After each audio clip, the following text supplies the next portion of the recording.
माँ की ममता। मेरी 10 साल की बेटी जब भी अपने दादा दादी के घर से आती थी रोती थी। मैंने एक रिकॉर्डर छिपा दिया था और जब मैंने पूरी सच्चाई सुनी तो मैं चौंक गई। मेरा नाम मीरा है। मैं 35 साल की हूँ और मैं अपने पति अर्जुन और हमारी छोटी बेटी अन्या के साथ मुंबई में अपार्टमेंट में रहती हूँ। मेरे लिए अन्या ही मेरी पूरी दुनिया है। बात मानने वाली, पढ़ाई में अच्छी और बहुत प्यार करने वाली। लेकिन जैसे जैसे वह बड़ी होती गई उसे अपनी माँ के साथ शेयर करने में मुश्किल होने लगी। और फिर एक दिन मुझे एहसास हुआ कि मैंने उसे जितना सोचा था उससे कहीं ज़्यादा दर्द दिया है। यह सब तब शुरू हुआ जब अर्जुन हर वीकेंड अन्या को उसके दादा दादी, अपने माता पिता जो थाने में रहते थे, से मिलने ले जाने लगा। पहले तो मुझे लगा कि यह अच्छी बात है। उसकी दादी को भी उसके साथ की ज़रूरत थी। लेकिन हाल ही में जब भी अन्या वहाँ से लौटती तो वह अजीब तरह से शांत रहती। एक दिन वह सीधे अपने कमरे में गई और तकिए में मुँह छुपाकर रोने लगी। मैंने उससे पूछा कि क्या हुआ, तो उसने बस सिर हिला दिया। मैं ठीक हूँ, चिंता मत करो। जब मैंने अर्जुन से पूछा तो वह गुस्से से बोला, तुम हर चीज़ के बारे में बहुत ज़्यादा सोचते हो। बच्चों को थोड़ा रोना नॉर्मल है, इसके बारे में स्ट्रेस मत लो। लेकिन मेरी माँ वाली भावना ने मुझे बताया कुछ तो गड़बड़ है। मैंने कुछ ऐसा करने का फैसला किया जिसके बारे में सोचकर आज भी मुझे सिरहन होती है। अगले दिन मेरी बेटी अर्जुन के साथ थाने वापस जाने से पहले मैंने चुपचाप उसके बैग में एक छोटा वॉइस रिकॉर्डर रख दिया। जब मैंने जिप बंद की तो मेरे हाथ कांप रहे थे। मेरा दिल जोर जोर से धड़क रहा था।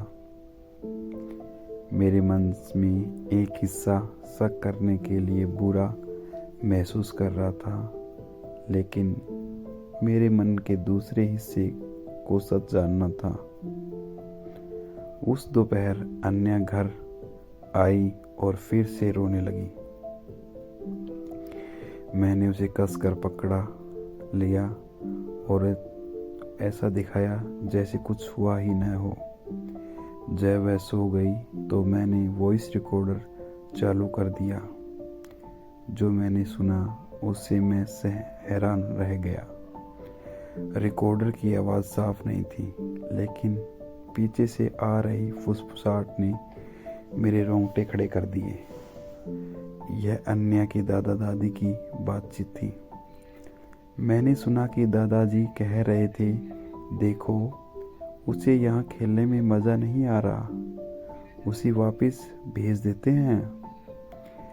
दादी जी ने जवाब दिया, मुझे पता है, लेकिन अर्जुन ने कहा था कि हमें उसे यहाँ रखना है ताकि मीरा को थोड़ा आराम मिल सके। वह इन दिनों बहुत तनाव में रहती है। दादाजी ने कहा, लेकिन हम अन्या को दुखी नहीं देख सकते। वह छोटी है और उसे अपनी माँ की ज़रूरत है।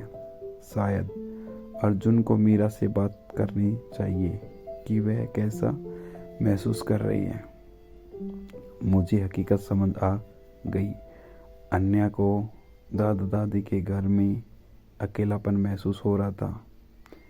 वह मुझे याद कर रही थी।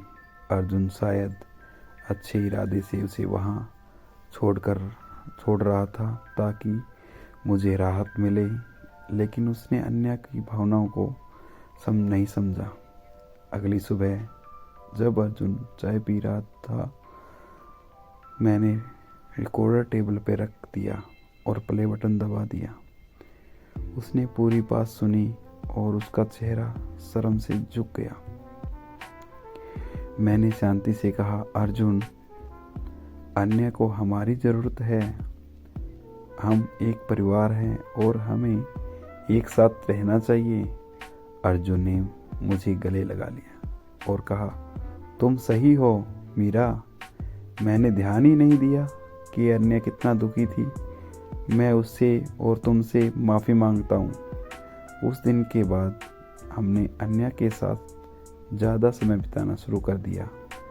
हमने हर वीकेंड पर पारिवारिक गतिविधियाँ प्लान की और दादा दादी से मिलने भी गए, लेकिन इस बार हम सब साथ गए।